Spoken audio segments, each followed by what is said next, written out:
Okay, so last time in 1.3 we talked about measuring segments. In lesson 1.4 we are going to talk about measuring angles. So just like we found and compared the measures of segments before, now we're going to find and compare the measures of different angles.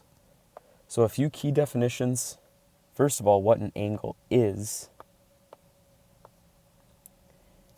and the parts of an angle. So an angle is formed by two rays that have the same end point.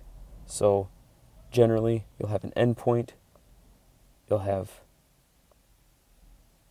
two rays. All right? These rays are called the sides of the angle. The end point is called the vertex. So I'm just going to name this angle's endpoint A, and I'm going to name 2 points that are on the sides of the angle. All right? So there's a few different ways to name this angle, and it's important to use the angle symbol, and I'll show you that in a second. The angle symbol kind of looks like a bent L. So I would name this angle where I name it using the 3 letters that represent the points on the angle, with the vertex being in the middle. So I could name this angle CAB,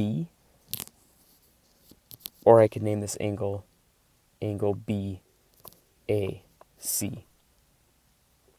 And one final way I can name this angle is just by the vertex of the angle, angle A. So there's 3 ways to name this angle, all right? If this angle had just a number on the inside, like 4, I could also name this angle 4. Now, naming an angle with 3 letters, if at all possible, is the best way to do it because it's the most specific. But just remember that you use this angle symbol and you usually use 3 letters.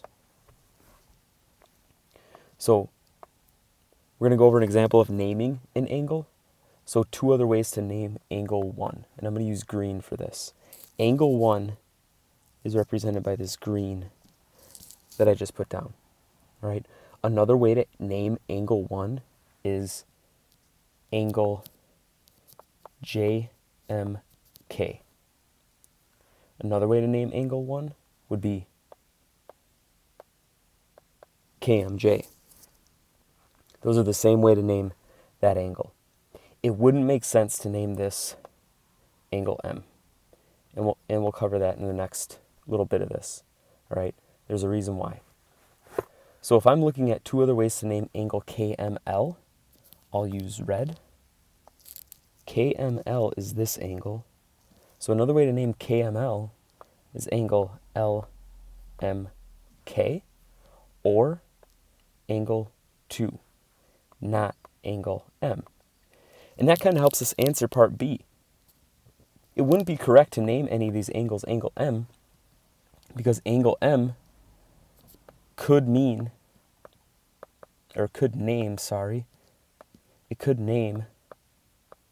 more than one angle. Okay? It could name more than one angle. So that's an important distinction to make, is that we don't always name an angle with just the vertex. Sometimes we need to be more specific. So we've talked about naming angles. Next we're going to talk about how to measure angles. Okay? So measuring an angle requires us to figure out, it's like reading a ruler that's curved. We find the distance between the sides. Angles are measured by degrees in what we usually talk about. So the protractor postulate says we have 2 rays, we have a vertex. We compare each kind of coordinate on that vertex, with a number. And that number helps us find the measure of the angle. So we also classify angles by their size. Angles that are between 0 and 90 degrees are called acute angles. Angles that are exactly 90 degrees are called right angles. Angles that are between 90 degrees and 180 degrees are obtuse angles. And angles that are 180 degrees are straight angles, which really just are a line, but we call them a straight angle. So moving ahead, finding the measure and then classifying the angle by its measure. So if we're going to find the measure of LKN, this is how I'd represent it. Measure LKN equals measure JKL equals measure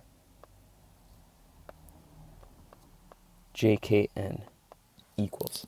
So angle LKN is going to be the angle that's formed by KL and KM. So you've got to find the distance, KL and KN. So finding the distance between those degree-wise, I'm going to count up from N until I get to L. So to go up, I'm going to read from the inside numbers. So it ends up being between 140 and 150. It's about halfway.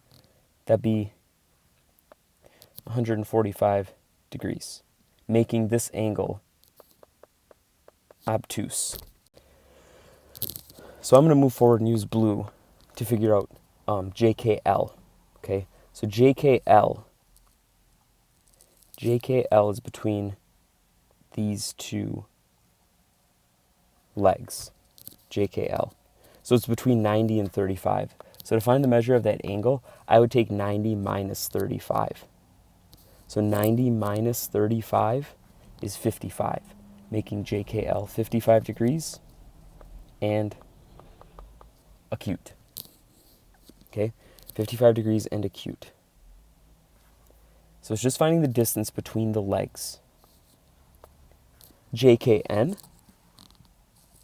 is between J and N, so I'm using red for that. Distance between 90 and 0. Distance between 90 and 0 is exactly 90, making JKN a right angle. Okay, making it a right angle. So in number 2, find those measures. If you want to work through on your own, you can pause the video. You can check your answers with my completed notes. I'll end up posting those in Classroom, so you can just kind of have a little bit of guided practice. So I'm getting up on my time limit of, taking a little too long to explain this, but this is a big lesson because we deal with angles the rest of this class. So the next thing we're going to talk about is congruent angles. And congruent angles are angles that have the same degree measure. Okay, those are congruent angles. And we use markings to describe congruent angles. So angle A and angle B both have that little single red marking. That means they're congruent. So angles that have the same marking are congruent. And I'll illustrate that in example 3. So looking at these symbols, angle CBJ, that weird equal sign, that means it is congruent.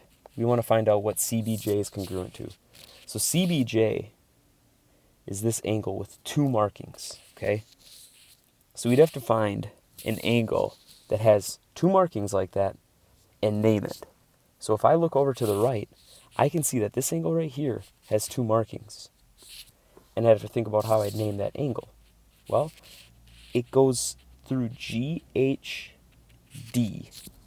So I think the easiest way to name that would be, I'm going to use an arrow, angle GHD would be the name of that angle. That's congruent to CBJ because they have the same marking. FJH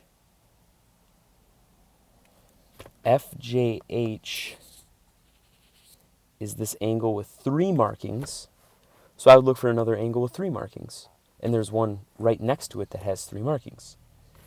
And I would describe that angle as angle BJA. Okay, BJA. So the next 2 parts of this example illustrate the idea of congruence. So if I look at angle EFD as being 75, EFD is 75, then JAB is what? So if I look at angle EFD, that's this angle, that's 75, it's congruent to JAB. So that means their measures are the same. So that means JAB is also 75 degrees. That's all there is to it. GHF. I'll use a different color for GHF. For GHF, that angle is 130. If we look at JBC, JBC has the same marking, so that means JBC would also be 130 because those angles are congruent, 130 degrees. So that's all we're really looking at for finding the measures of these angles, right? Talking about congruent angles. So what I'm going to do is I'm going to stop my notes here because I think I went over 10 minutes on that video. And my goal is to be under 10 minutes for these videos. So I know me talking right now is extending that, but I'm going to make a separate video for the last example because the last example requires a little bit more work, and you're going to have a different set of thinking on the next example. So I'm going to have you guys work through the practice on this. I'm going to have a quizzes for you to work through independently, and then come back after that to the second video to work through example 4 so that you can do some practice on example 4 and all the other concepts that are part of this lesson. I know that seems kind of confusing, but I want you to just practice naming the angles, classifying the angles, and identifying congruent angles before you start dealing with equations and angles at the same time.